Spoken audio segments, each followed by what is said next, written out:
What's going on, everybody? Welcome on in to the Garage Beers Podcast, episode 227, brought to you proudly here on the OBR streaming network.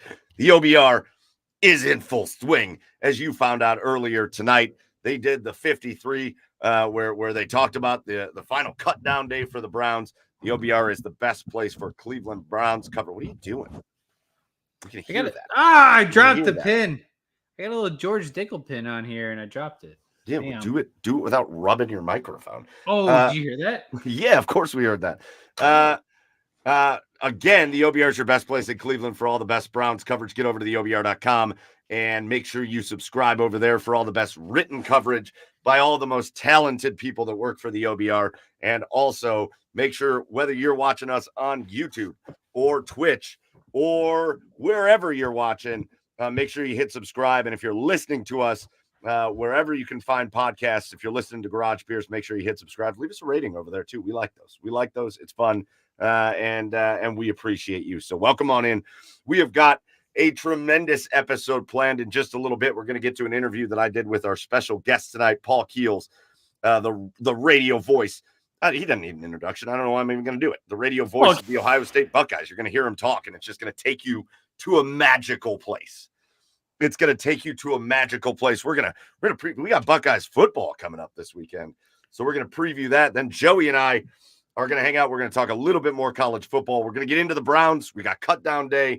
The preseason is officially over, and it's time to get on to week one of the NFL season. We're going to talk about that. We're going to talk about the fact that the Guardians have just dog shitted their way into a playoff race, and we'll discuss how that is all going down. And we got a lot more to get to. So again, we know a lot of you know the OBR as a Cleveland Browns coverage site, but if you're joining us here on Garage Beers, we talk about everything. We're a Cleveland, Columbus, Ohio podcast, and we want to talk about it all. So thank you for joining us. With you as always, I'm your host, Michael Keefe. Find me online at Garage Beers Mike. Joining me tonight down in Nashville, Tennessee. Find him online at Garage Beers Joe. It's Joey Whalen. What's up, Joe? You muted yourself. You goddamn muted yourself. You do. Yes, you did. Yes, you did. I'm talking to your muted body. It unplugged. It's a whole ordeal. You know the problem. I know the problem. You know the problem. I know the problem. I'm good. I literally walked in about 3 minutes before this started. I got pizza at Mafiosa's in Nashville. If you know, you know. I don't know. Nobody knows. You've never been to Mafiosa's? No, nobody knows. No. Guarantee at least somebody, one person listening to this knows what Mafiosa's is, and I think I know who that is. Super excited for the comments. So good. Light up. It's the best pizza in Nashville.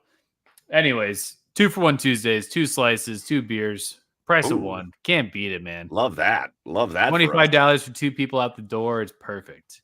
Okay. All right. That sounds great. Yeah, it's a good little night. Good little night. Special Tuesdays. I love the deals on Tuesdays are fantastic. The problem is places have a lot of like drink deals, especially on Tuesdays, and I'm like I want to sit here and just get hammered. Yes. I could have been there for another 3 hours. But I got to be coherent enough. Listen, if you saw me, if you were one of the maniacs that was on the OBR streaming network on Saturday night when we did a goddamn post-game show after the Browns preseason game, and I think the post-game show started at 1:30 in the morning. I had a tea time. Oh, you did post-game on that? Yes. I had a tea time. I slept through the second and third quarters of that game. I had a golf tea time at 6:30 the next morning, and I still made it. Brutal, though. And we also drank like 17 beers during the game. So I was in here just like, well, the Browns played. That was great. Well, that's great, Joe. That sounds like a good time. You guys will notice that our buddy Chad is not in attendance tonight. Chad's over on the left coast of the United States. He's over in Portland getting some work done over there. So Chad unable to make it tonight, but he'll be back next week. And frankly, we all, just enjoy a break. Bless you. I'm just kidding. We love Chad. We wish he was here. But again, we're going to have a fantastic show. Before we get into everything that we are going to do here, we're going to start with our beers. So again, if you're joining us live here tonight, whether you're on YouTube or Twitch or wherever you're hanging out with us, get your beers in the comments. Let us know what you're drinking. But it's time for our Garage Beers of the Week. And tonight, the Garage Beers of the Week is brought to you by Cleveland Tint Company, born and raised in Cleveland, Ohio. Cleveland Tint Company is the #1 place in Cleveland for your commercial, residential, or automotive window tinting needs.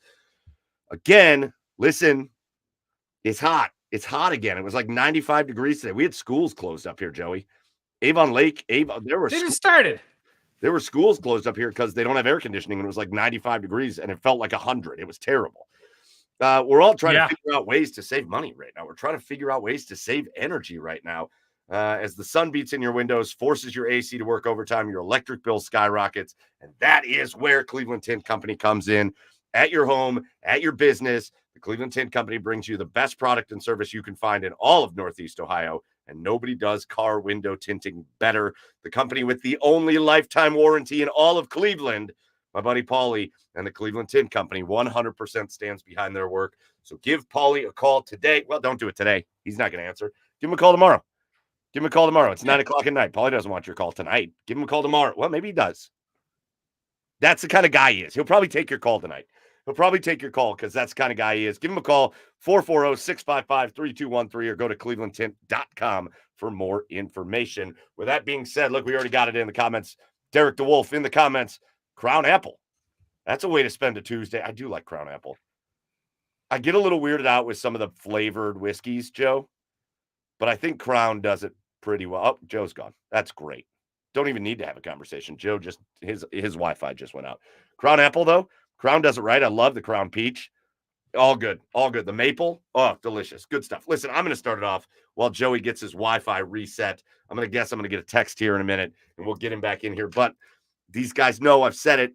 I don't know that there's going to be a week between now and like Thanksgiving, maybe, that I don't have a pumpkin beer on this podcast. I am a very pumpkin beer oriented human being. And when pumpkin beers hit, I don't care whether it's August, September, October, November. I don't care whether it's 100 degrees. I don't care whether it's 30 degrees. Hit me up. Oh, here he is. Joe's back. Wi-Fi's back. Wi-Fi's back. Sorry. Yes. Look at you called me out. World's fastest fat man. Oh, that's a great name. That's a great name. World's fastest fat man. Basic white bro. 100%. When it comes to pumpkin shit, 1,000%. Oh, what'd you have? What'd you have? Well, I'm coming in now. I'm coming in hot. This is my all-time favorite. Or cold because it's a beer. It's my all-time favorite beer. It's my all-time favorite beer. Pumpkin. Oh, the Warlock. Boys, we're rolling with the Warlock tonight. Southern Tier, the Warlock, an Imperial Pumpkin Stout. Yeah. They take pumpkin and they turn this bad boy into a stout. Look at this. Look at this beast. Look at that. I love the stouts because you can even see the logo if the light shines on it right. I don't know. But it is a pumpkin stout. It is unbelievable. I don't care that it was like 100 degrees today. Give me a cold pumpkin, give me a cold Warlock at night.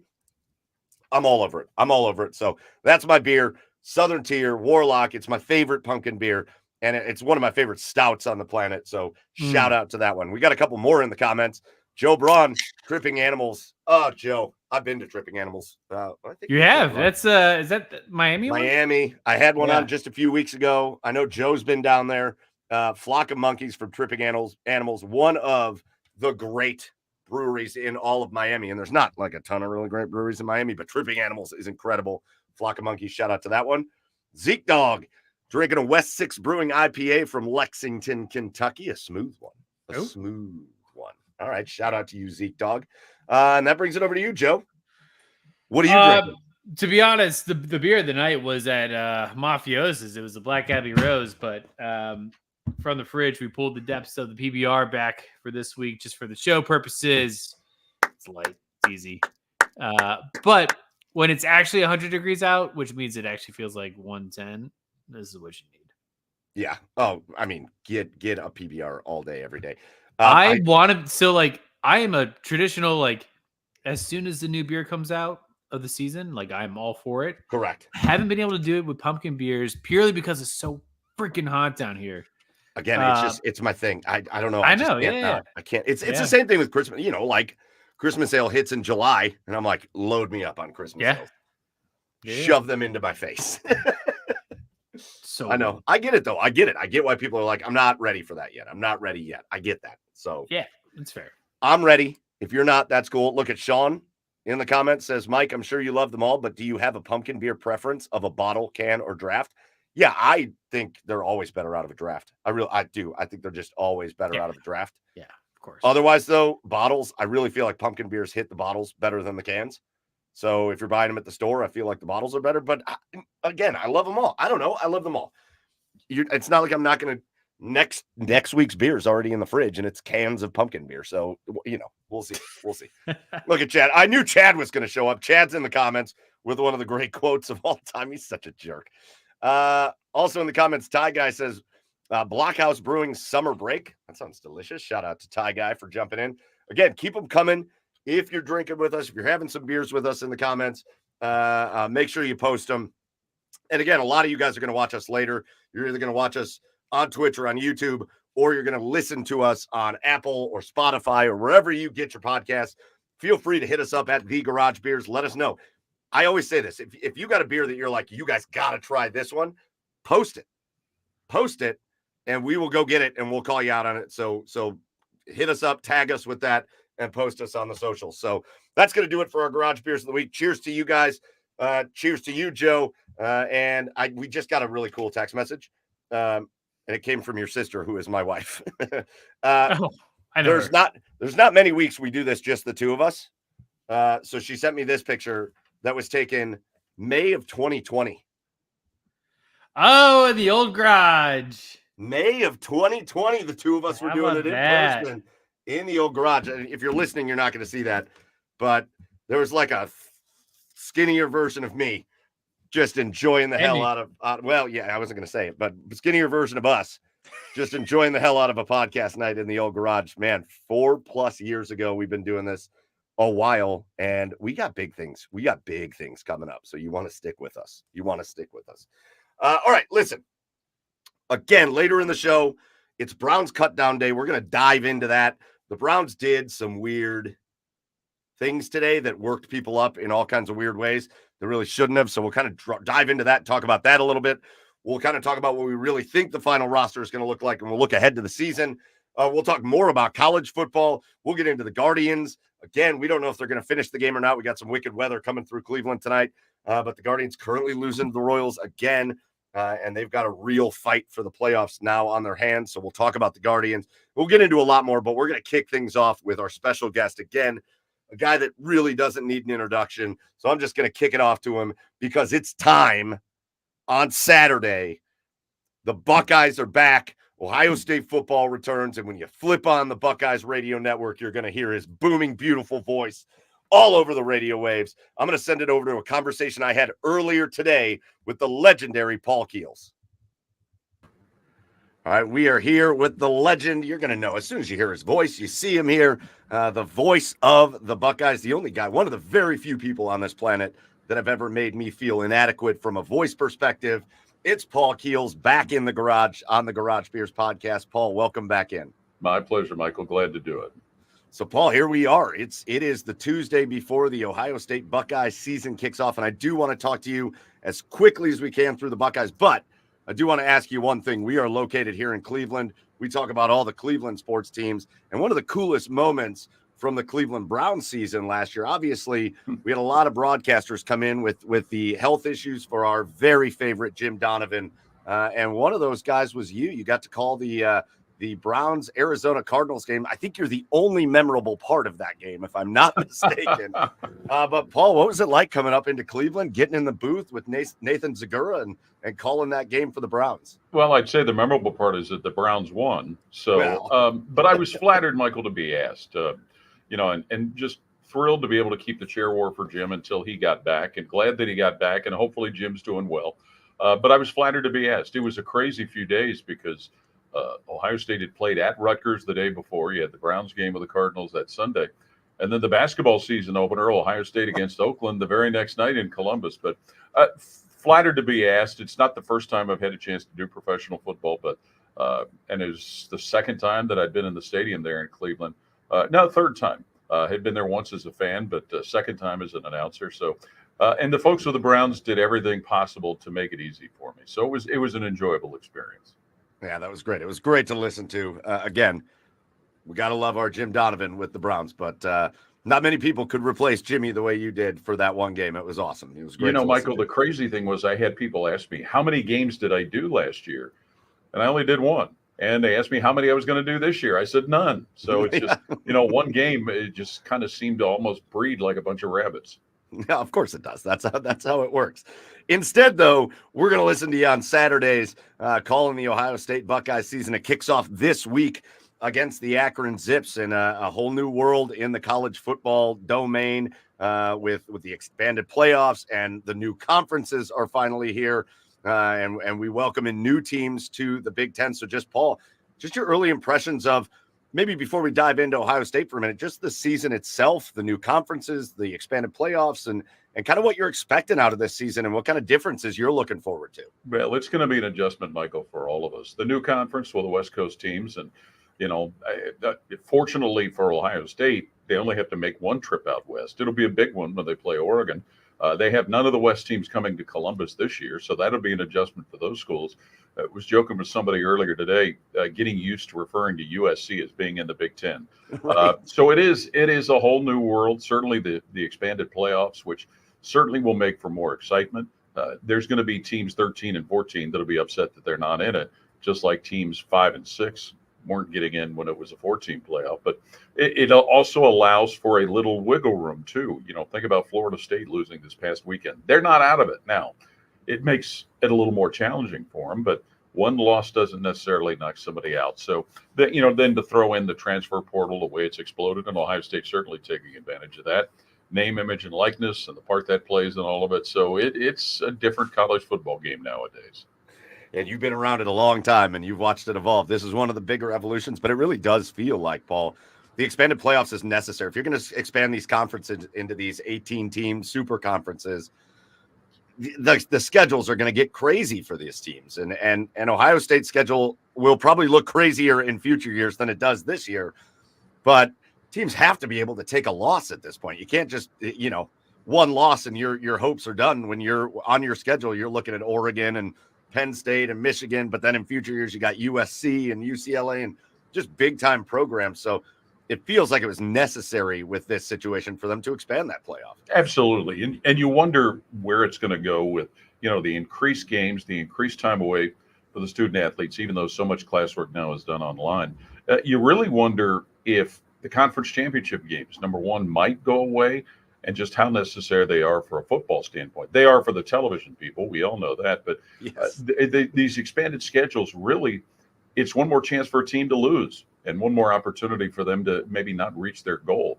We think back to 2002 when Ohio State won that national championship. It was before a conference championship game. Yes. That was a team that hung on to seemingly every game, just barely getting by. Yes.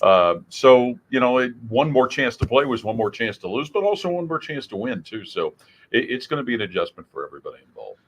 So real quick, before we take a look at this season, let's just take a quick look back at last season. The Ohio State Buckeyes start with an incredible stretch of games. They start 11-0 last year.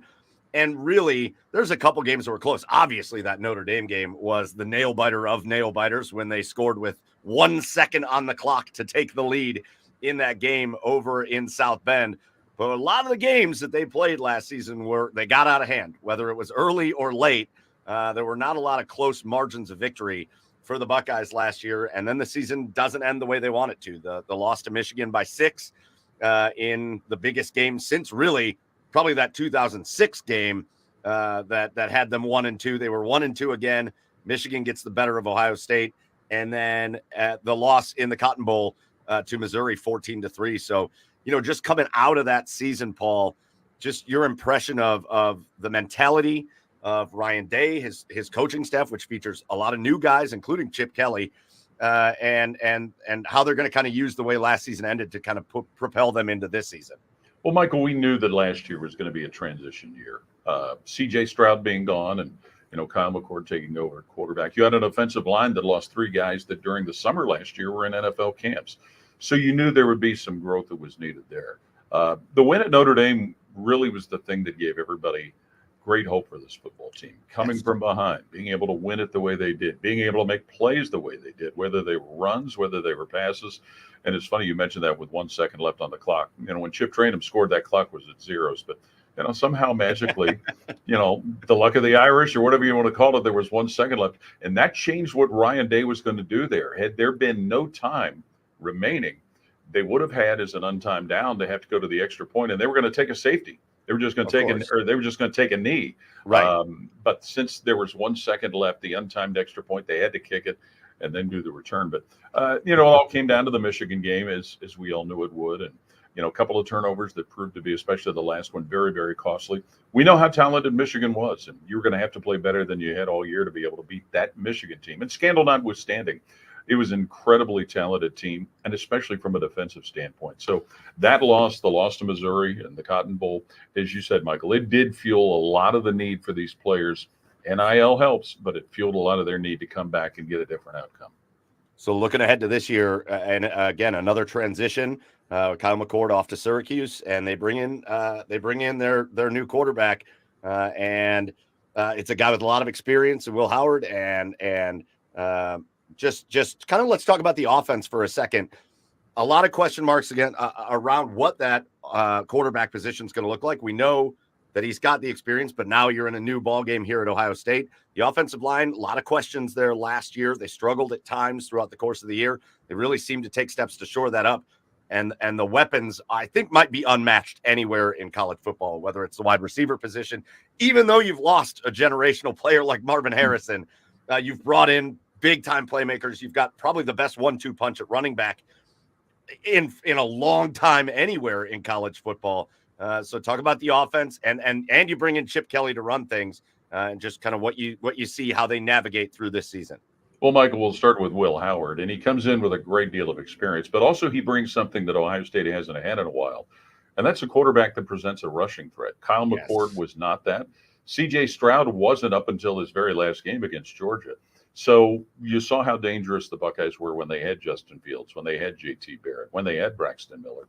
Will Howard, and not to say that he's the same kind of running threat that those guys were, but he is a running threat. I mean, he's a guy that, has been able to hurt defenses in the past when he played at Kansas State. So the feeling all along was, he was going to be the guy to come in and start. The offensive line certainly was a big question. And bringing in Seth McLaughlin from Alabama as a center is something that was a big upgrade. Donovan Jackson coming back, played at a very, very high level last year. But then it's provided opportunity for others. Tegra Shabola is going to be the starter at right guard. I think certainly another year for Josh Simmons and Josh Fryer starting at the tackles. Hopefully we'll give that group an opportunity to escalate their play. And, they had a little bit of an illness that went through the offensive line group early in summer practice. But the hope is now what it did is it helped create a little bit of depth for guys that had to take a lot of significant reps. And you're right with the receiving threats, Emeka Ibuka, Jaden Ballard, Brandon Ennis, Carnell Tate, and another incredible freshman who a lot's been said about him. And you hate to put that kind of pressure on a freshman, but Jeremiah Smith seems like he could be a game-changing type of receiver. And then the running backs with Travion Henderson and Quinshon Judkins. They'd like to have a little more depth there. They've got 4 scholarship running backs. T.C. Cappy, a walk-on who's played a fair amount the last couple of years, is out for the year. But, with Henderson and Judkins, and especially Travion Henderson can stay healthy, that's a big asset to this Ohio State offense. Well, and again, if we're going to talk about depth in the running game, you've got to talk about Will Howard, who is going to add an element that they haven't had the last couple of years. So, that running game should be really, really good for Ohio State. I did think it was interesting, Paul. Ryan Day was talking about the offense, talking about Chip Kelly. And there were some comments made about, don't expect there to be this dramatic change in the way the offense plays for Ohio State. Don't expect there to be these big, crazy, unbelievable changes. And I think a lot of people did think that when you bring in Chip Kelly, you expect something completely different.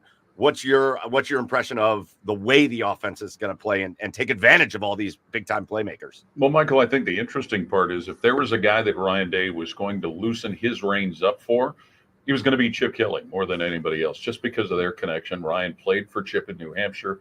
He worked for him in the NFL at his 2 different stops. A lot of people seem to think this was all going to be about throwing the football and being explosive through the air. But it sounds like from what Chip Kelly has done, especially some of his emphasis at UCLA, to make this a run-heavy offense with what Will Howard can do, but taking advantage of those 2 running backs that we just talked about. And certainly being able to run the football over the course of a long season is something that can give them an advantage. It can keep a defense rested, and search for the kind of balance that an offense needs to be successful. So I think we're all really anxious to see how will this look with this combination of Ryan Day and Chip Kelly here in Columbus for the first time. And on the other side of the ball, they did some work. We talked a little bit about a new center they brought in from Alabama. They did a little bit of work this offseason trying to shore up the center of the defense, which was an issue for them. You had good players up the middle. We know we got one here in Cleveland, and hopefully we see him soon in Mike Hall at the defensive tackle position. But kind of up the middle linebacker, safety position were questions for Ohio State. They bring in a new safety out of Alabama. Again, Caleb Downs, a guy they're really excited about. And you're still going to have those guys on the edges, really good cornerbacks. And, man, the pass rush looks really exciting for the Ohio State Buckeyes. I don't know. I'm seeing pictures, Paul. I'm seeing pictures of Jack Sawyer. And I don't know what happened. He looks like Popeye ate some spinach in the offseason. He looks enormous. You obviously have JT Tuimoloau. Just talk about the defense and is this unit really ready to step up and kind of be that dominant Ohio State defense that we expect there at the Horseshoe? Well, the defensive line certainly is one that gets a lot of attention, Michael. Jack Sawyer was the guy that really kind of sounded the call for a lot of the players who could have gone pro to come back. And if you remember in the Cotton Bowl, while a lot of things didn't go well, Jack Sawyer played at a really, really high level in that game. So getting he and Jalen Tuimoloau back on the ends, Ty Hamilton and Tyleik Williams in the middle, who played very, very well last year. But then you think about some of the depth they have. Caden Curry at a defensive end. Hero Kanu, who started to flash at times. Tywan Malone, a transfer in his second year, can help at tackle. Kenyatta Jackson, a defensive end. And a freshman by the name of Edric Houston out of Georgia has given that defensive line group some depth. The linebacker position, and you talked about it, Michael, it was, basically it was Tommy Eichenberg and Steel Chambers hogging all those reps. They're gone. Cody Simon is back. Cody's played a lot of football, and he's really kind of become the leader of this team to the point where he was awarded the Block O jersey. Sonny Styles moving from safety to linebacker was a move that everybody kind of anticipated. And then you still have C.J. Hicks, who was a conference player of the year coming out of high school out of the Dayton area. So the linebacker group will be one to watch because they're thrust into a new role. But that back end, as you talk about, getting Caleb Downs, getting a healthy Lathan Ransom at safety, and then with corners like Jordan Hancock, Davison Igbinosun, and Denzel Burke, that's a great deal of experience. There's some depth with guys like Malik Hartford and Jermaine Matthews, who probably excelled better than people expected they would have last year. So this defense has a lot of tools to work with. All right, Paul, just a couple quick questions for you. As we look at the schedule here, again, to start the schedule, I know people love to look at the non-conference schedule and really tear it apart and pick it apart. It's not the world's strongest non-conference schedule for Ohio State in this one, although, again, the conference schedule is much different. But they're going to get a game against Akron, against Western Michigan, against Marshall, kind of start things off. So, if you're talking about Ryan Day and what he's looking for, what he's looking to see out of his team in those early games against maybe some schools from mid-major conferences, stuff like that, what do you think he's looking for? What's he want to see out of his team early? Well, let's mention with the non-conference schedule, Michael, and everybody sees the absence of a Power 5 team. Remember, Washington was supposed to be on the schedule this year, but the schools agreed not to play that game when all of the noise about Big Ten expansion started to occur. And this opener originally was going to be against Southern Miss rather than Akron. So that change was made for whatever reason it was made.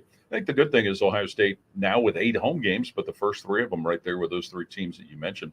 But Ryan Day's talked about what they want to see out of week 1. They want to see clean football. They want to see a minimal amount of penalties. They want to see this team play aggressively. He's been using this term, the hardest playing team in the country, and they want to be able to show that on film.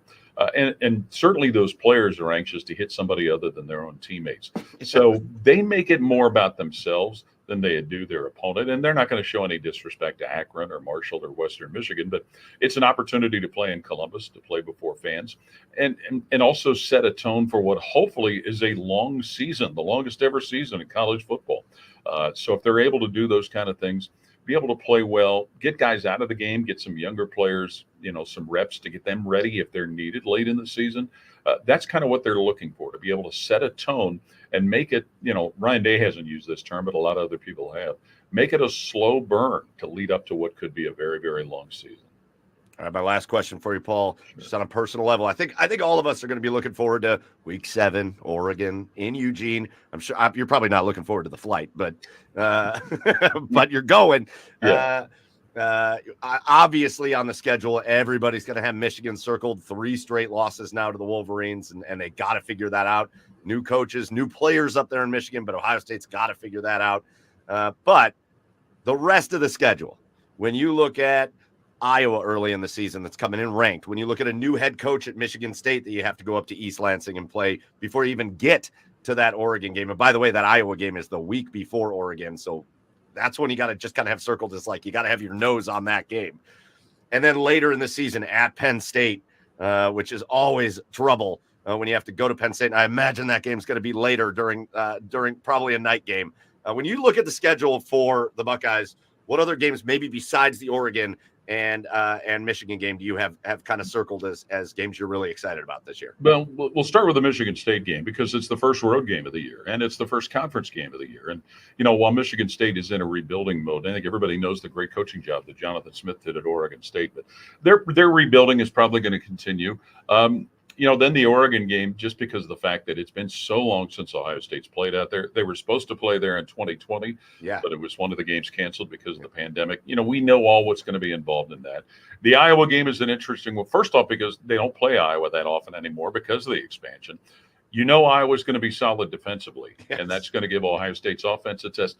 The question will be how much has Iowa improved defensively with a new coordinator? If Cade McNamara comes back healthy, we're always anxious to see Luke Lachey play. His dad maintains a little behavior when he's playing, but the Penn State game, there's a lot of guessing, Michael. That might be a noon game if Fox exercises the right to pick that, because Penn State's already assigned their Washington home game as their whiteout game. So our guessing is that's going to be a noon game. Personally, we like noon games from a working standpoint because we still have a little bit of an evening left afterwards. But, it's a schedule that certainly has a lot of interesting twists in terms of playing Northwestern at Wrigley Field while Northwestern is going through their rebuilding of their facility.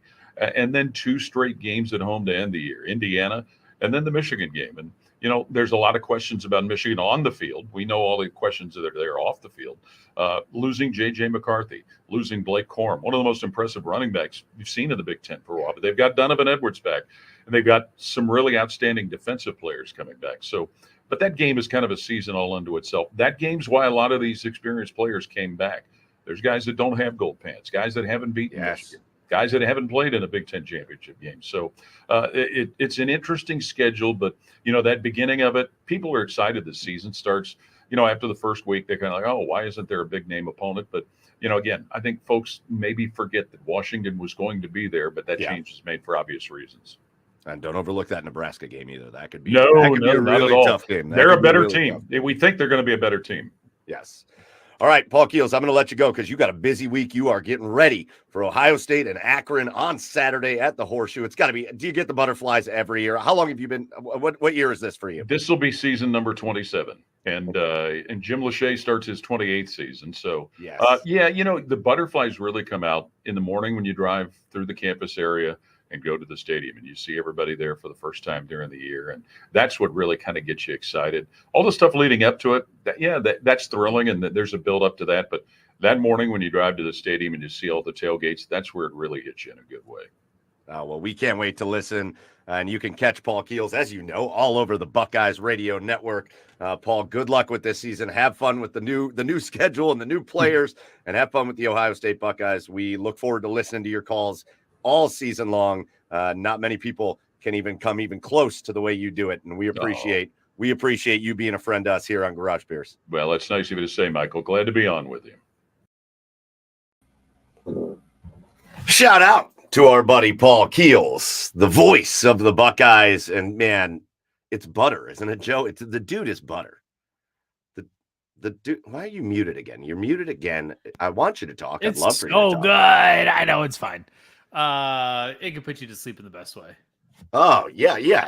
It's like calming. It's just like not when a game's going on. Not when a game's going on. No. But it's like, all right, football season's here. Like, ready to go. If Paul Keels showed up at my house and I was I was tucked real nice and tight in bed, and Paul Keels just decided to read me a story at night, I would go right to sleep. And just nighttime with Paul Keels. I think I could. Yeah. That should be a thing. Yeah. No, he's great. He's great. He's a great friend of the show. And always great perspective, too. He's a fun guy. I got to tell you what, man, the fact, and we've got a few of these guys, frankly, pretty much all of them that we talk to, whether it's the Jackets or Tom Hamilton here, obviously Tim Alcorn, our buddy, Paul Keels. We might have another surprise for you later in the season. But we're so lucky to have these guys, great broadcasters all around the state of Ohio, and just absolute icons. And these people that just, I mean, Paul Keels responded to my email like 7 minutes after I sent it. Like literally just like, I was like, hey, Paul, this is Mike with Garage Beers. He was like, yeah, I know who it is. I'm happy to come on with you. I'm like, man, you're the coolest. That's so great. That's shout out to Paul. Shout out to his 27th year calling Buckeyes football. And I love listening to it. I love being in the car, flipping them on. There's nothing better than listening to Paul Keels call Buckeyes football. So speaking of that, Joe, and Paul and I kind of got in at the latter half of the segment there. We kind of got into the schedule of the Buckeyes. And I have to tell you, when I went through and looked at the roster, I got excited. I got excited again, like I was excited. And then I got excited again because this roster is unbelievable. And again, it doesn't mean anything until games are actually being played. But like, think of the fact that they were able to just, you're just going to lose. You're just going to lose Marvin Harrison. You're just going to lose Marvin Harrison. You're going to lose your starting quarterback from last year. And I know Kyle McCord wasn't the greatest starting quarterback, but you're going to lose him from last year. He was a starting quarterback. And then you look at this roster that like the literally potentially the two best starting running backs in the country are on the Buckeyes. Yeah. And maybe if we don't want to go that far, so many programs struggle to find one elite player at any position. And the Buckeyes definitely have two elite running backs.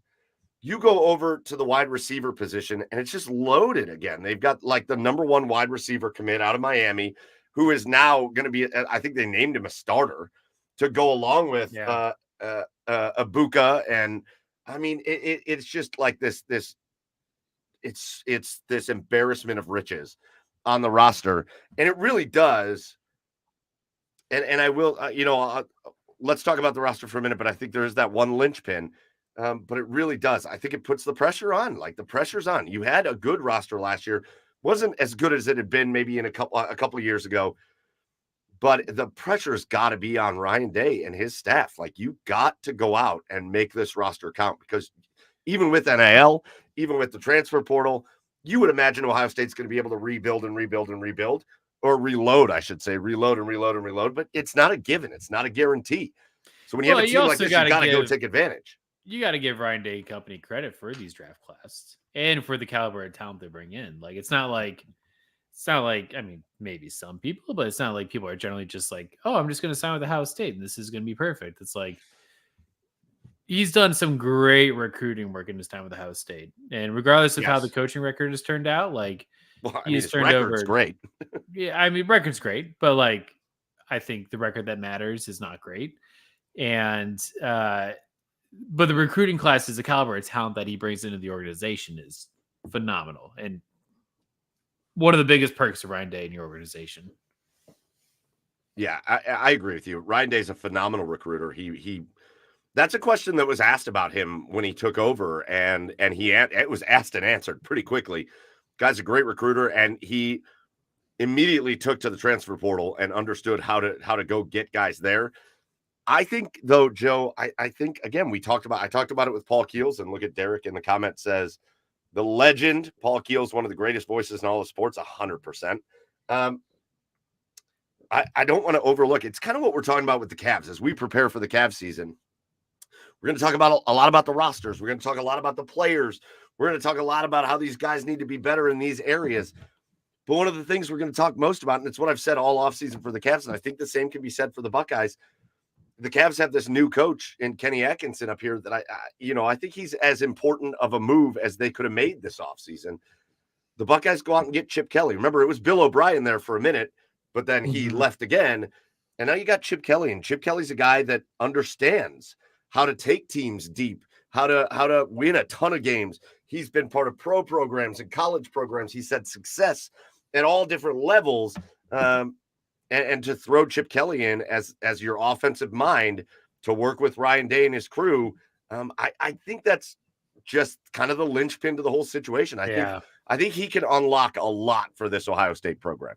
He sure could. He takes a lot of the pressure off of Ryan Day. I mean, Chip Kelly is one of the best offensive-minded coaches in college football history, and the fact that we get him on this team with this talent, I think that's probably the biggest acquisition we've gotten.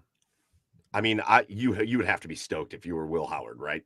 Yeah, because he had some like I don't want to make Will Howard didn't come from Akron. Will Howard didn't come from some Eastern Michigan. Will Howard came from a big football school, Kansas State. I know you might not look at him with the Alabamas and the Ohio States and the Michigans and all that of the world. Kansas State loves their football, and they've got a big offensive conference. Yeah, and they have a really storied program there at Kansas State.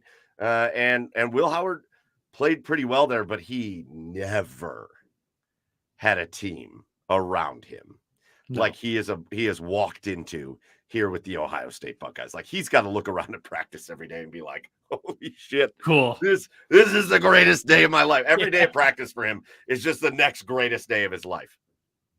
Yeah, agreed. I'm excited to see him though. I haven't seen too much of him. I don't know if it's no preseason, right? So it's not like you get like the first look before the season starts. But I would imagine.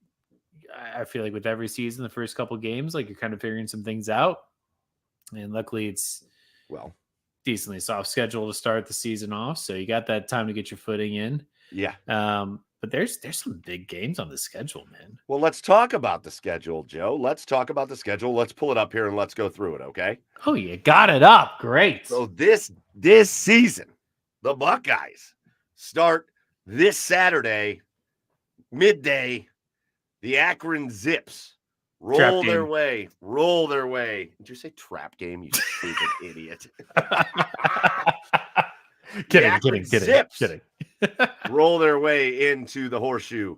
And again, I like what Paul Keels said about, wanting to see clean football, you want to see your team go out and show what they can do without maybe, you don't want to set expectations to be, you're not going to say, hey, you got to win this game 70-0, although they could. It's more just play clean, play physical, be the Ohio State football team from week 1 that we want to see in week 10 and week 11 and week 12 and beyond, and get your asses kicked into gear right off the bat. And I think that's important for week 1. So, Joe, what should the spread be? I haven't even looked at it, but in your head, what should the spread be for that Ohio State Akron game? Probably like 48.5. I love that. It should be, right? Yeah, you're not wrong. It should be. This should be like a 64-7 type game here. You're not wrong. Ohio State week 2 keeps it in the MAC. The Broncos of Western Michigan. They've had some decent teams in the past. I don't know that we can expect that in the Horseshoe. So again, we don't need to break down each game, but they start off with 2 games in the MAC and 1 game against a former MAC team. Akron, Western Michigan, Marshall, all home games. You do have a little bye week in the middle there between Western Michigan and Marshall. The season starts, and again, you don't want to blame the Buckeyes for this. The Buckeyes were supposed to play Washington. The Buckeyes were supposed to play Southern Miss week 1. They had to replace those games because of the conference realignment. So it wasn't like they intentionally went out and scheduled a softy schedule to start.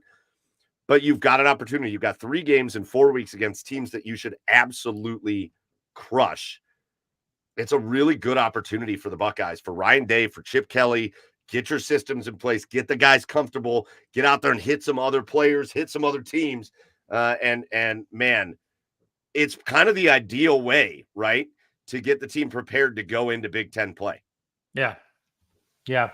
Because it's going to ramp up real quick in Big Ten. I mean, you start with Michigan State. It could be kind of a softball game. But then you got Iowa. Iowa always plays us really well. They're a solid team this year. But the Oregon game is, I think, the by far and away most intriguing game of the schedule. Well, hold on. Let's get there in a minute, because Yeah. your favorite saying. Again, Michigan State, Jonathan Smith is a really good coach. And it's probably the best coach they've had there in a long time. Or at least, well, yeah, in a long time. So, I'm not going to say they've got a chance to like beat Ohio State, but it's not a game you certainly are going to say you can sleepwalk through. You got to go up there and play tough in a Big Ten game on the road against Michigan State. But your favorite kind of game, Joey, it's your favorite kind of game. The trap game. Remember, Iowa's coming in ranked 25th. Yeah. I was coming in ranked 25th, and on the schedule, you're the second ranked Buckeyes. Who knows what you're ranked at this point of the season, because you're hoping you're winning all these games leading up to this. You're riding high. You've probably crushed everybody you've played at this point. And the next week, you're getting on a plane and flying out to Eugene to play another team that's probably going to be a top 5 team in the country. You want to talk about a trap game? Iowa's coming in 25th in the country. Yeah. And they like to make games dirty and sloppy and gross against Ohio State. And they've been fairly effective in doing it. Now, luckily, this game's at home in the Horseshoe. But Joe, this is the definition of the trap game. This is it. That's your trap game. I mean, you said it. Iowa plays dirty, not dirty, but like they're just grimy, gross, games, filthy, just gross. I mean, they know how to pick apart our offense. It seems year in, year out, and it's tough to get points up against this team. And yeah, thank goodness that's at the shoe, because I think with how big of caliber the Oregon matchup is, like that could be on a lot of people's minds going to that Iowa game. Yeah, you would, again, and this is just going to come down to the leadership of the players and the coaches and all that, but that game right there is dangerous.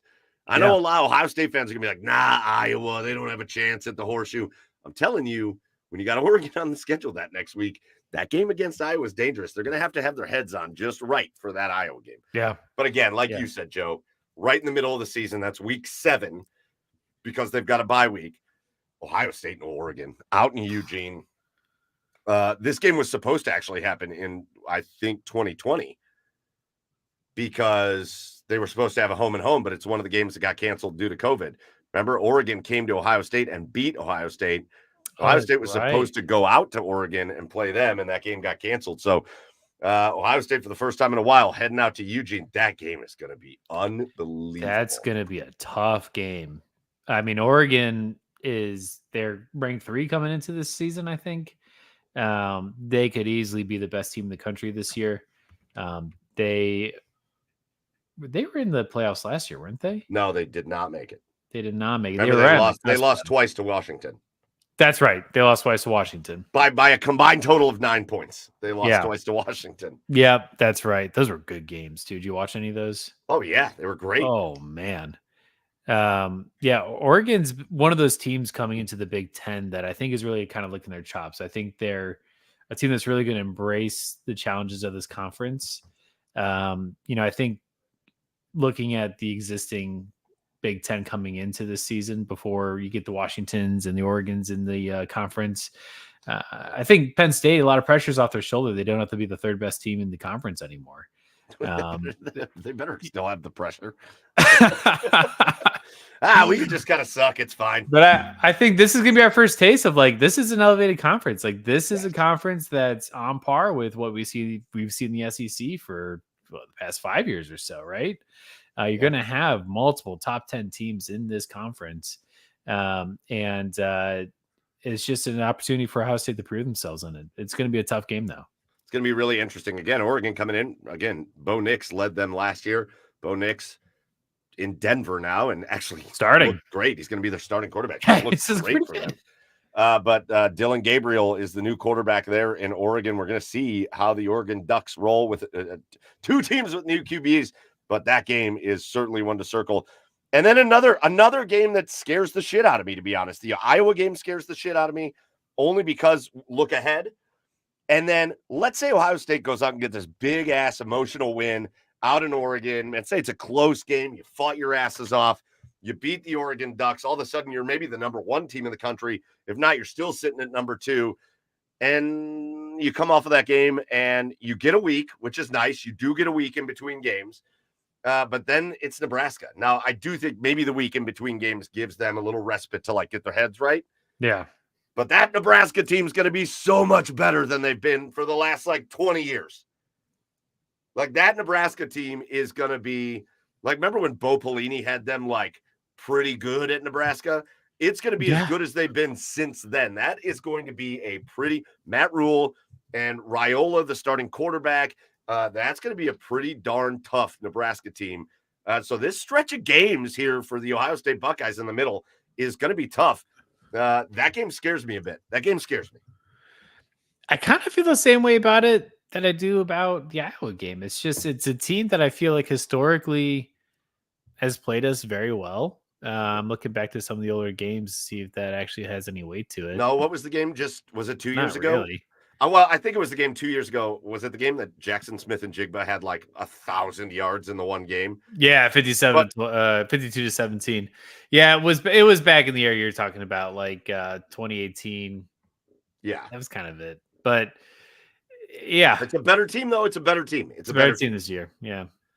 And then Paul Keels. The one area where Paul Keels made me feel great was when he said, "Oh, Penn State." I didn't even realize this. This is just me not completely knowing Penn State's schedule, but Penn State reserved the Washington game for their whiteout. Why? I don't know. Washington's, I don't think, going to be all that great this year. They reserved the Washington game for the whiteout. So the game, Ohio State versus Penn State, could be a noon kickoff. And that would be such a blessing for the Buckeyes. Sure Just would. an incredible blessing. Reserve the game for the whiteout. They get one whiteout a year? Is that it? I guess. I don't know. And aren't they kind of the controllers of that though? Like no. Hey, No. The TV networks are the controllers. So if you heard Paul Keel say it, what they think is going to happen to that game is that Fox is going to claim it for like their game of the week. Oh, it'll be the noon game. Yeah. When Fox claims it for their noon game of the week, it's their game. So there's a shot. Apparently the expectation is that game's kicking off at noon. Thank you, Penn State. Cool. We'll take it. Thanks, Fox. Thanks, Penn State. Mucho apreciado. Not that it's easy to play in Penn State, whether it's daytime or not, but like if you don't have to go in during a whiteout, okay. All right. I'm in for that. We'll take it. No complaints on our side. Then you get a little bit, again, you hate to say this because you've seen in years past where Ohio State has beaten the good teams on their schedule and then taken a loss to a non-ranked team because, I don't know, they just kind of take a week off. But you get a little respite at least up front with Purdue, Northwestern, Indiana. Again, Purdue and Indiana at home, Northwestern on the road. That game, by the way, we should go to that game. Oh, Northwestern, Ohio State at Wrigley Field would be unbelievably fun to go to. I'm going to imagine those tickets are already $1 billion a piece. But you get a little respite there. And then it's answering time. It's time to answer the bell because it really, truly doesn't matter whether you beat Oregon. I mean, it does, but it doesn't. Doesn't matter whether you beat Nebraska or Iowa. Doesn't matter whether you take a loss here, there, whatever. You go into Michigan, you let Michigan come into the horseshoe this year and you lose for the fourth year in a row. There's going to be, I think that could be heads rolling time for Ohio State because it can't happen. It can't happen. No. We can't let this turn into what happened to Michigan, where Ohio State for 2.5 decades beat the living shit out of the Wolverines time and time again. This can't turn into that. Ohio State has to, especially this year. Michigan coming off of a national title, a complete roster overhaul in Michigan. You don't even know what that's going to look like. A complete coaching overhaul in Michigan. You have to, if you're Ohio State, get that win against Michigan. Yep. Yeah, this is the time to reset the tone of this matchup. You've had so much turnover in Michigan. I know they got some people coming back. But, you're down JJ McCarthy, you're down Blake Corum. Those were key guys that have just torn Ohio State apart the past 3 years. So you have to look at this and be like, all right, this is our opportunity. Let's get back on track. Let's set the tone of this matchup. And take back this series. I mean, it's been those past 3 games have been really tough. Yes. I think, first year we had the trench battle. Second year, we're like, okay, let's not lose a trench battle again. Then we lost a trench battle We got again. smashed in the trench battle. And then last year, it was better. Yeah, they just couldn't get over the hump. McCord throws that interception late in the game when they have the ball. Really questionable play calls. Oh, yes. And it just felt like they were on, not literally on defense, but on the defensive since kickoff of that last game. This is the game I'm most excited for Chip Kelly, because I have said over the last couple of years, and again, I like Ryan Day for a lot of things, but I think he coaches scared against Michigan. I think he's done it for 3 straight years. I think he coaches scared against Michigan. He is pensive in his play calling. Everything is careful. Everything is, we don't want to make mistakes. You know who's not going to do that? Chip Kelly. He ain't going to do that. Yeah. We're going to go out to beat Michigan. We're not going to go out to not lose to Michigan. Will Howard's going to run for like 250 yards that game. Yeah, right. I hope it switches something in the thinking for Ryan Day. So, again, here's the cool thing. If you are the Big Ten, right, Serge says it.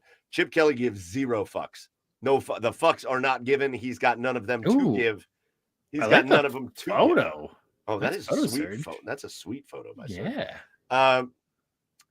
So here's the lineup, and again, this is certainly a schedule that Ohio State could run the table knowing what kind of team they have. But again, the nicest thing about the situation now is I would imagine if you're the Big Ten, you are anticipating 2 to 3 teams in that college football playoff, which means some teams are going to take losses. If Ohio State goes out to Oregon and beats Oregon, it doesn't mean Oregon is disqualified from the playoffs. That's the best thing about this expanded playoffs. It's always sucked. Florida State, perfect example from week 0. Lost against Georgia Tech. You're not out of it. They might be out of it. But like theoretically, you're not out of it. All right, so let's take the schedule down. Again, Ohio State football coming up Saturday. Make sure you tune in, watch them, and while you're watching them, just mute it and get over to the Buckeyes Radio Network and listen to our buddy Paul Keels, the amazing Paul Keels, as he walks you through the game and broadcasts it as well as anybody could possibly do. Again, shout out to Paul Keels for joining us. All right, Joe, let's do asshole of the week and let's get into some other topics. I'll kick us off for asshole of the week. And I love that you brought that up because it's such a smooth transition. It was real smooth, Joe. My asshole of the week is the Florida State Seminoles. Assholes. Listen, what a long flight back from Dublin. I pulled for them last year. I thought what happened to them last year sucked. I know they got absolutely trounced in their bowl game, and I know they had injuries, and I know their quarterback was out. But to go undefeated in a Power 5 conference, I don't care what the situation is, and not make the playoffs is a travesty. Yep. What happened to them last year was a sham. Do I think if they would have made the playoff, they would have been a more competitive team? Yes, I do. Do I think that's stupid that they weren't? Yes, I do. They should have played better in their bowl game. But the fact of the matter is they got hosed last year. They got absolutely hosed. They should have made that playoff. And it's ridiculous that they didn't, because God forbid you leave Alabama out of something, even though they've lost games. But here comes Florida State over into Dublin. And here comes the Florida State. I'm sorry, man. I'm sorry. Florida State Juju Smith-Schustered their way all across Dublin. Sure did. TikTok video after TikTok video, dancing their way across Dublin. They were doing Irish dances all across Dublin and posting that shit on TikTok. And then what happened when game day rolled around? Georgia Tech came out and punched him in the mouth. You can't do that. You can't go out. You can't go out and post videos of you dancing around the city looking like you're not taking jack shit serious and then lose. You can't. You cannot do that. Absolute asshole of the week for me is the Florida State Seminoles and that program, because they acted like the game didn't matter to them. They acted like they didn't give a shit. They were over there for vacation, and they got treated like they were over there on vacation, but they got kicked out of their Airbnb. That's what happened to Florida State in this game. Kicked out of their Airbnb. Total assholes this week. That's my asshole of the week. What about you, Joe? I love it.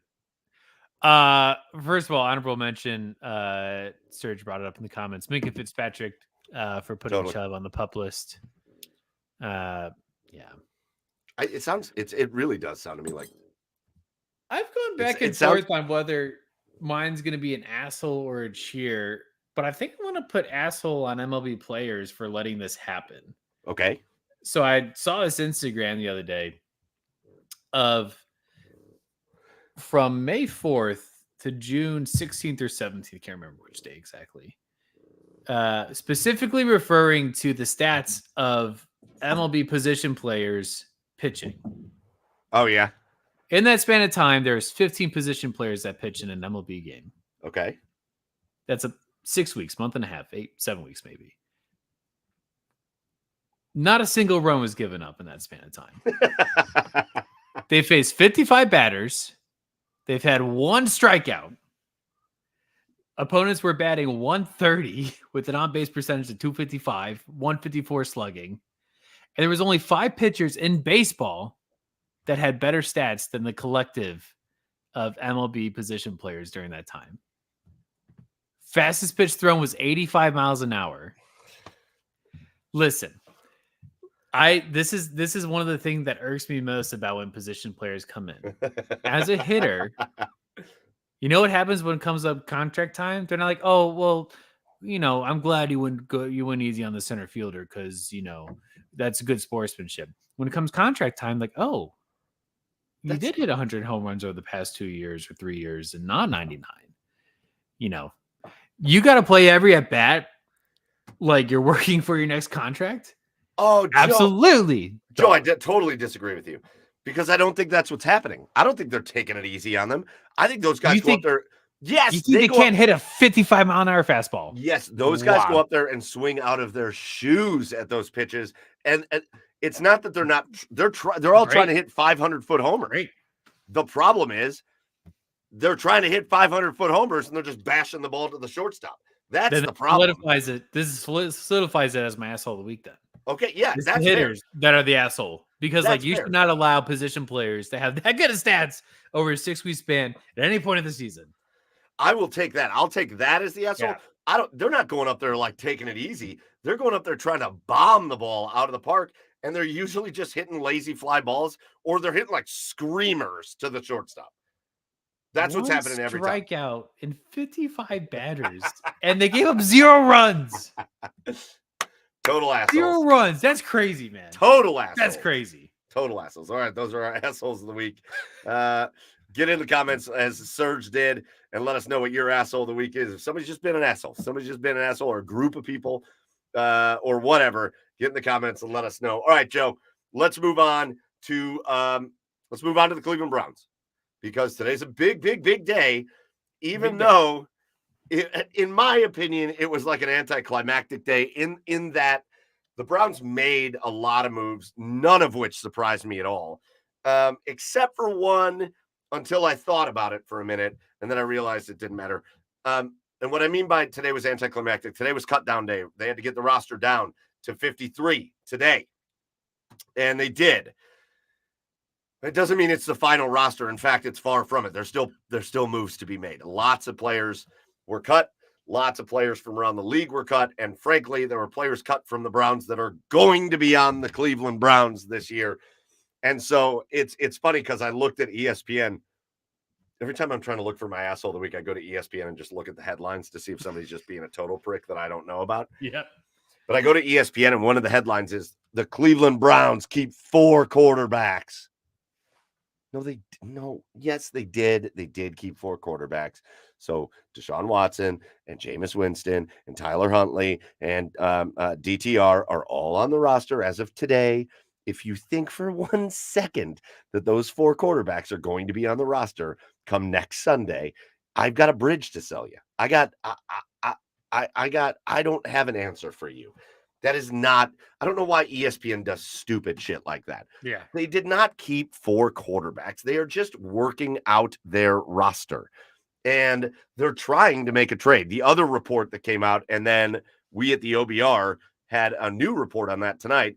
The other report that came out said the Browns were willing to listen to offers on Tyler Huntley and on Jameis Winston because they did tell Dorian Thompson-Robinson that he did make the roster, which he should have because he's been great and he's ideal. He's ideal. as far as You know what what you want to happens build this when roster. you have to cut down to 53 team members, and you know what happens after that to the What? people that you cut? Yeah, they go somewhere else. You can't trade them. Right. You know? Right. You can't trade them. Correct. So there's some trade bait on that roster for sure, and it all comes down to the quarterback position. Listen, here's what's happening. I just want to make sure people understand what's happening. The Browns are ferociously trying to trade Tyler Huntley. That's what's happening. They're ferociously trying to trade Valuable Tyler piece. Huntley. He had They're a good preseason.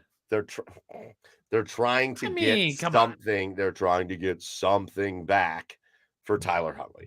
That's what the Browns are currently doing. They're probably on the phones right now. Andrew Berry is trying to get a 6th-round pick, a 7th-round pick, something back for Tyler Huntley. Our own Noah Weiskopf here on the OBR has reported that it is very unlikely that they are going to trade Jameis Winston. Obviously, they floated it out there that they might be open to trading Jameis Winston in the event that some weird team was like, we'll give you a second for him. Obviously, You'll take that deal. But the reality is you're not going to get that. And they're trying to just get some kind of something for Tyler Huntley.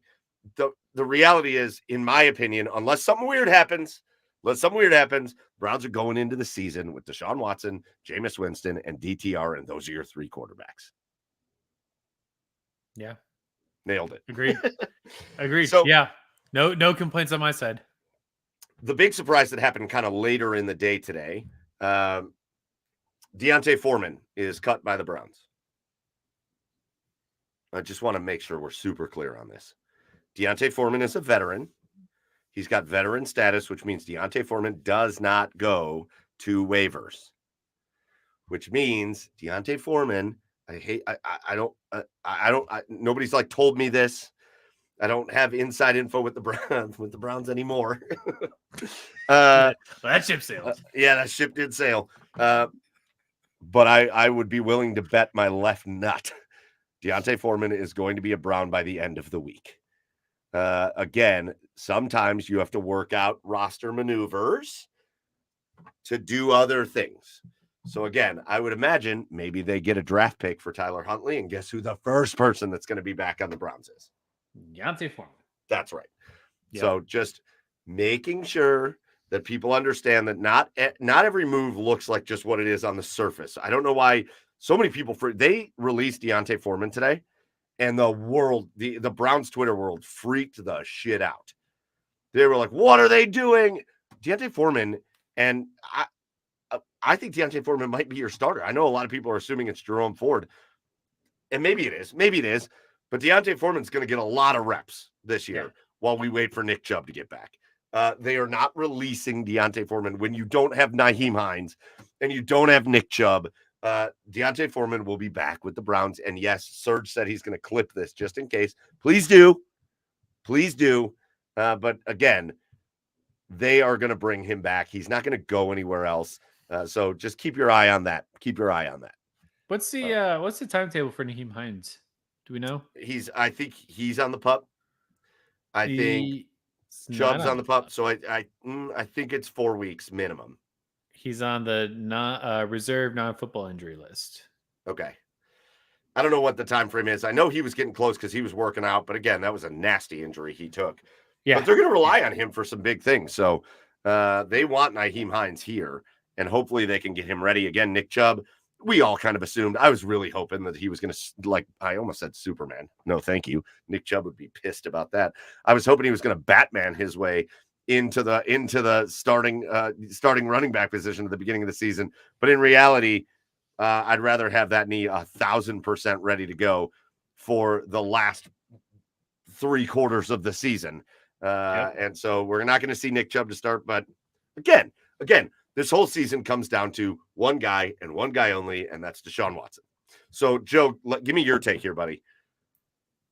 People freaked out a little bit when Deshaun Watson didn't play in the final week of the preseason. They said he was going to, but then some things transpired, and then they said, you know what, we're not going to play Deshaun Watson, and people got real mad about that. What was your take on this?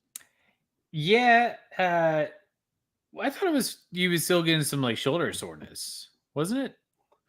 Well, I think the reality of the situation is that they're still trying to work out that offensive line.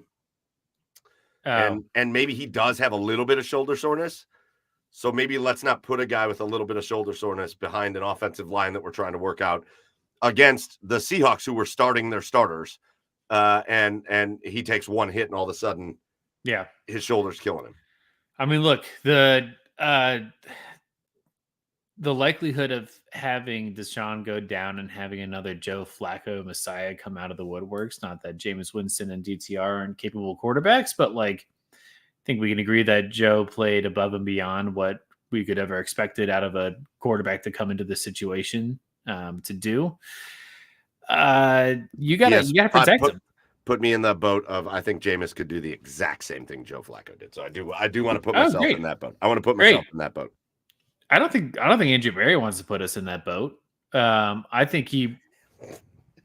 Of course not. Right. So I think he's just being overcautious, or Kevin Stefanski's being overcautious, whoever made that decision. Would you have liked to see him get some like live reps in a preseason game? Sure. But in reality, like,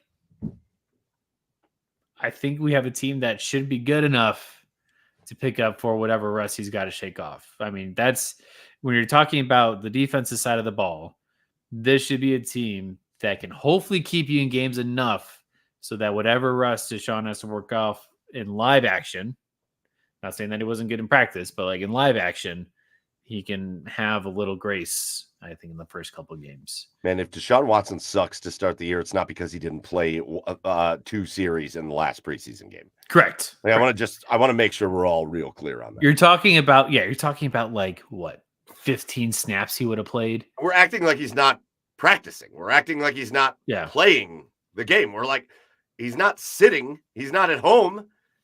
He's been working. He's been throwing. He's been practicing. He's been playing. And I know game speed is one thing, but he's also going up against one of the best top 5 defenses in the NFL every day. So don't give me the shit that if he sucks. Listen, if he sucks to start the year, maybe he just sucks. Because that's the point we're at. And I think that's a fair take. If it's week 3, I think that's for me the cutoff. If it's week 3 and he goes who they're playing week 3. The Giants. God, you go into the Giants game and you suck. All right, that's Maybe it. You just suck. Maybe you just suck. And like then we know. And if we know, then we can better mentally approach the game, so what to expect out of him going forward. I just can't believe there's people that are like, there's people that are going to do this. Like, let's say he struggles week 1 against the Cowboys. People are going to be like, well, if you would have played in that Seattle game, what the hell are you talking about? What do you mean? If you would have played 15 snaps in a Seattle game then have 2 weeks off him. It's like, it doesn't matter. I know. It doesn't. All right, let's look at some of the other cuts. Again, the other big name really that got cut, Siaki Ika. Some people were surprised. Some people really did not think Andrew Berry was going to cut a guy in his second year. That was a 3rd-round draft pick. Some people are really freaking out about the fact that he missed on the Ika pick. I don't know about you, Joe. I'm not in that boat. 3rd-round draft picks really, really frequently do not make their teams. Or not make their teams, but they don't make an impact. They don't make an impact on their teams. 3rd-round draft picks, most often, if they become starters in the NFL, generally speaking, it happens way more frequently on their second team. They usually do not get a second contract in the NFL. And so to act like this is a bust, in my opinion, there's no such thing as a bust in the 3rd round. It's a 3rd rounder for a reason. 31 other teams passed on this dude multiple times, and then you took a shot on him. I wish he would have hit. I wish he didn't suck. I mean, he was so bad. I wish he wasn't so bad, but I appreciate the fact that Andrew Berry and Kevin Stefanski and crew and Jim Schwartz said, this guy does not have it. Let's get him out of here. Yeah. I mean, that's, one of the things we talked about a couple months ago was you're going to have some cuts that might be surprising because you have such a deep roster. And the D line is probably one of the deeper places we have on this team. And so somebody's not going to make the cut. And I think it's just for him, it comes down to how did you perform in the preseason? How did you perform during training camp? And it tells me that the guys that are on this 53-man roster in that position, like they had enough edge where Andrew Berry, Coach Stefanski felt like we didn't need them. And I think that's a really good trait of a GM. Like, not that you missed on this pick, but that you realize, okay, we did miss on this pick. Let's make sure this doesn't hamper us for the next, entire term of his rookie contract with us. Real quickly on the rest of this list, Briggs is a guy I could see them bringing back. Ifedi, I was a little surprised by, but again, it was like him or James Hudson, and they went with Hudson for probably familiarity reasons. Michael Woods. A lot of people a little bit upset about that. The Michael Woods story is just simply they didn't have a spot for him. Yeah. I know people got real mad that they kept David Bell over Michael Woods. And frankly, on a physically gifted level, I think Michael Woods is a more complete player than David Bell. But David Bell has produced. Kevin Stefanski trusts David Bell. You get into a big fourth down play in a game, and guess who's on the field? It's David Bell. And that's going to be the case again this year. So there's something to be said for that. I think Michael Woods has a future in the NFL. Unfortunately, it wasn't here. Isaiah Thomas is a guy I think you're going to see back here. I think that's a guy they're going to either try to get onto the practice squad or bring back after the other moves are done. But they're not giving up on Isaiah Thomas, especially he had a really, really good preseason and camp.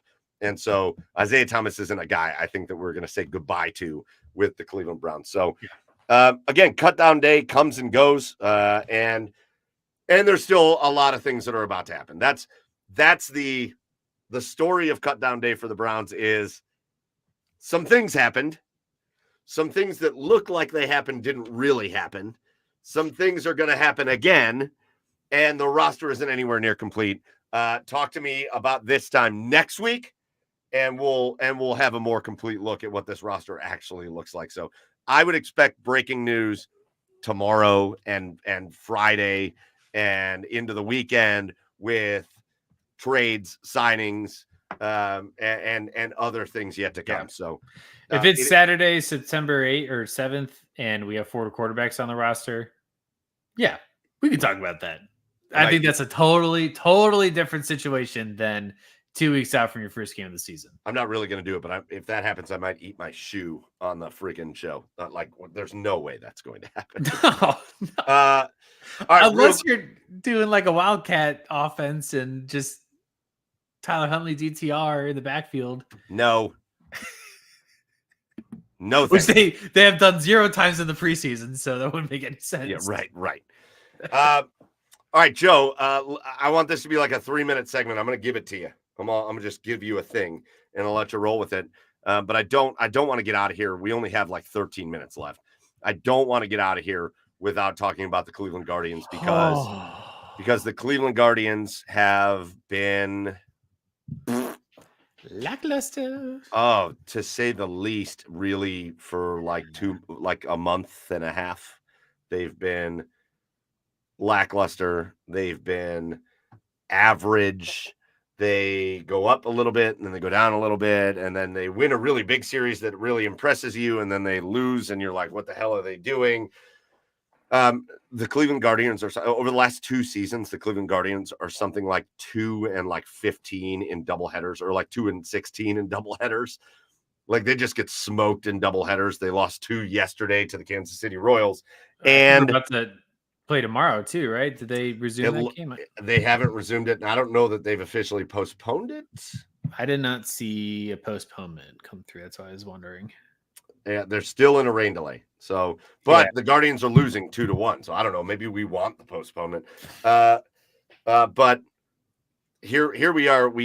I don't think any of us really thought the Guardians were just going to run into this playoff spot like it was going to be easy. But now is it not only just not easy? You know, like it kind of got a little tense when teams started getting within like 4 or 5 games. It isn't just not easy anymore. If the Royals were to win this game tonight, they are tied with the Cleveland Guardians atop the AL Central. So it isn't easy anymore. Oh, the game just resumed, Derek DeWolf said, And it did. I just saw it resume here. So bottom of the fifth, Guardians are down 2-1. They got to find a way to win these games. These two games are really important.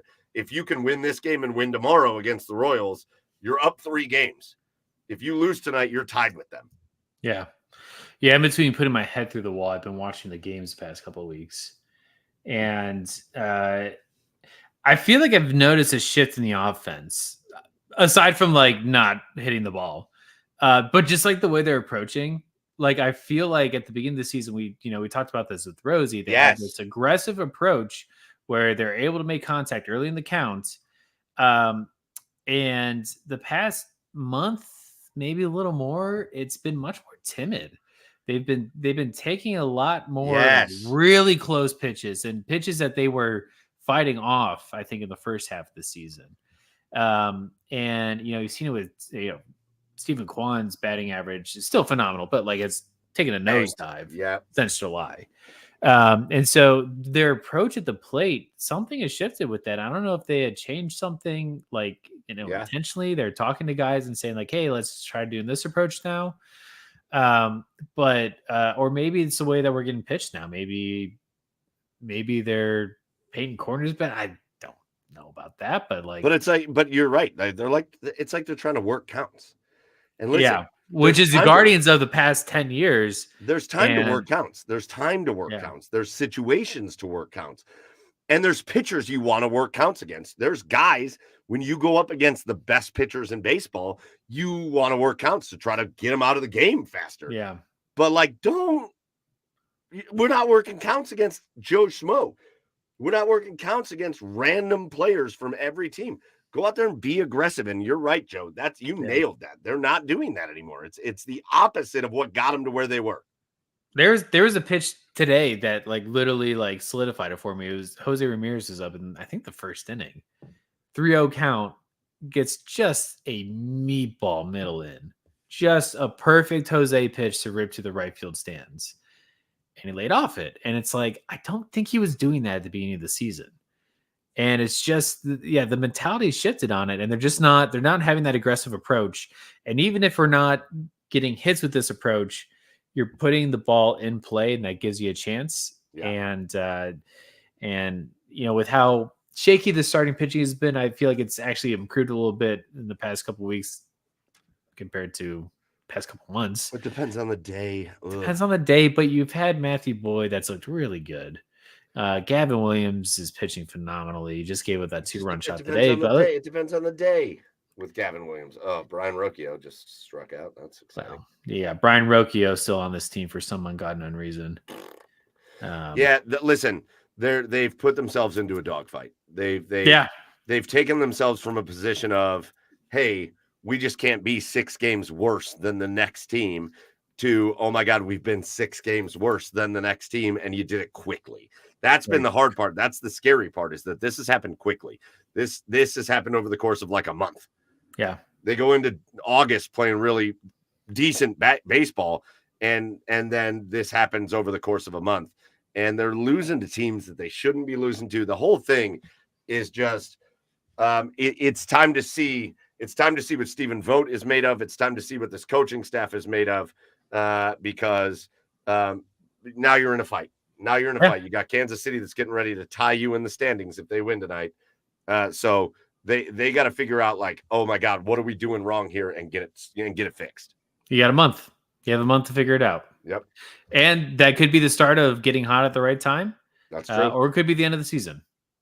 Those are the 2 options on the table right now. That's a great point, Joe. Those are the options. They're either going to get hot and go on a run, or they're not going to make the playoffs. Yeah. You got the run now. Now's the time. Yep. All right, dude. Let's do our last segment of the week and then get out of here for tonight's episode 227. And our last segment of the week is our cheers of the week, where exactly the opposite of the asshole of the week, where we call somebody out for being an asshole. We want to just send a cheers out for somebody being great, for somebody just deserves a cheer. So, Joe, why don't you kick us off with our cheer of the week? Man, I kind of want to make it good, like football related. I don't even know who to direct this to, but like, I feel like cutting players has to be like the hardest thing to do. And I know like coaches make a lot of money, but like you get players that like put their heart and soul into preseason and training camp and like could do everything right. And then you have to cut them. And I would imagine like on both sides of the fence, that's got to be like the toughest thing to do. So just like cheers to all the players that got cut. Go have a beer and find your next adventure.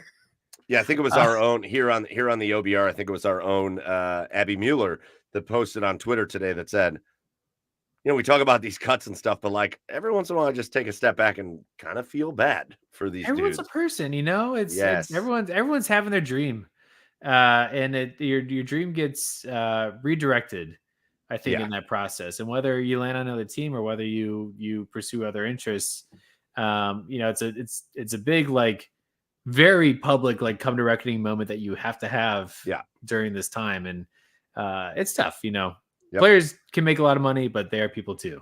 Yeah, always remember that. And a lot of these players don't make the kind of money you think they make. No. And then they got to go figure out what to do next. So good reminder on the human element of everything going on Cut Down Day. Mine is not nearly as thoughtful or sentimental. I want to cheers. Do you ever see these accounts on TikTok that do like motivational posts? I'd like to play one for you because they have now become my favorite online thing. I'm going to play one for you. I'm going to let you listen to it. And this is my cheer of the week. The accounts that make these posts. Rise and shine, you sassy little taco. It's time to kick the shit out of today with more gusto than a herd of unicorns on Red Bull. Pour yourself a cup of fuck yeah and chase it with a double shot of I don't give a damn. Today, you're not just conquering the day, you're slaying it with the finesse of a ninja on Adderall. So put on your big girl pants, throw on your cape of confidence, and show the world what you're made of. Your goal, tackle each challenge like a boss, own your destiny like a damn queen, and make this day your bitch. Let's do it. I mean, I'm ready to go. I'm ready. Yeah, I'm going to send it to you. Yeah, I'm that's ready my to alarm go. clock. That's my alarm clock. This day forward. Wow. Who needs coffee? There's like 3 or 4 of those accounts. There's probably way more than that, but there's 3 or 4 of those accounts that are just like, listen here, asshole. It's time to get your day started. And I'm like, yes, it is. Yeah. Yes, sir. Great accounts. Just great accounts. It's like older people will remember Deep Thoughts with Jack Handy on Saturday Night Live. It's like that, but like kind of profane.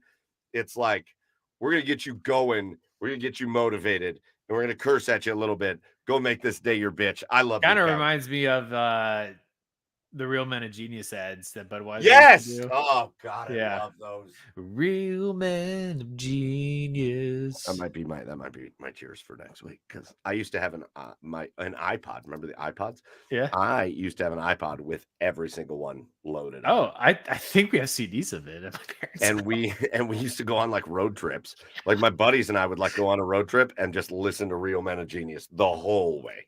I'm pretty sure we would like listen to it on the start of road trips and vacations. I love that. The only thing I remember is, why is it called a latte? Maybe because it costs a latte. It takes a latte time to make. Yeah. All right. So listen, that's going to do it for us.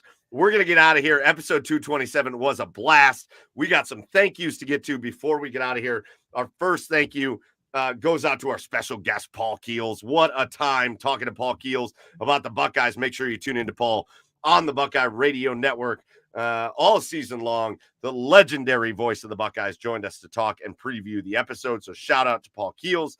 Next up, big thank you goes out to the Cleveland Tint Company. Call them at 440-655-3213 or go to clevelandtint.com for all your window tinting needs. Shout out to them for being a partner with us here on Garage Beers. And our last thank you, our biggest thank you goes out to all of you, whether you joined us live tonight and the comments were great. You guys were awesome. Whether you joined us live tonight or whether you're going to listen to us or watch us later, we love you. We appreciate you. Your support means the world to us. Big Browns episode coming next week, so don't miss that. And we've got a couple other really big things happening for you on Garage Beers in the near future. So make sure you get over to The Garage Beers on Twitter and Instagram and all the socials and give us a follow. Tell your friends to go do the same. Make sure you follow us on Apple Podcasts or Spotify, wherever you listen to your podcast. In case you can't join us live, make sure you tune into us on the podcast version or on YouTube or Twitch later. And we really love you for. Lastly, thank you to the OBR at the OBR or theobr.com for hosting us. That's going to do it for us. For Chad, who couldn't be here at Garage Beers, Chad. For Joey at Garage Beers, Joe. I am Michael Keefe at Garage Beers, Mike. Until next week for episode 228. See you later. Cheers, everybody.